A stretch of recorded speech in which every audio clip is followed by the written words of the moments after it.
भगवान तुम्हारे मंदिर के रखवाले हैं, भगवान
बोलो प्रहलाद हुआ था दीवाना, प्रहलाद हुआ था दीवाना, तो बात पिताजी ना मानी, तो बात पिताजी ना मानी, फिर हंसते हंसते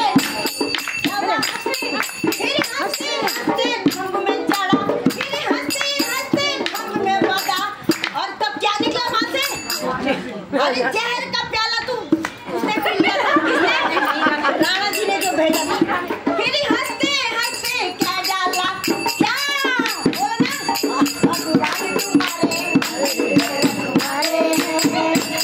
भगवान तुम्हारे मंदिर के रखवाले हैं, और तेरे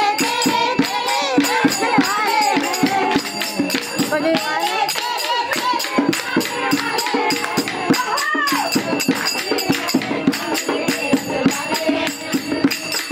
भगवान तुम्हारे मंदिर के रखवाले हैं।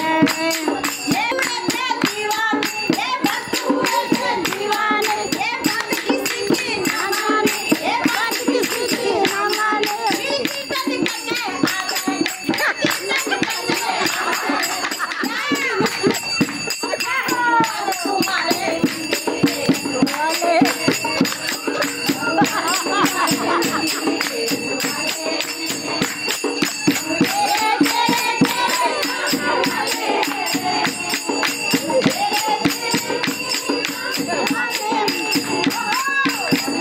तुम्हारे दिल के रहने वाले हैं।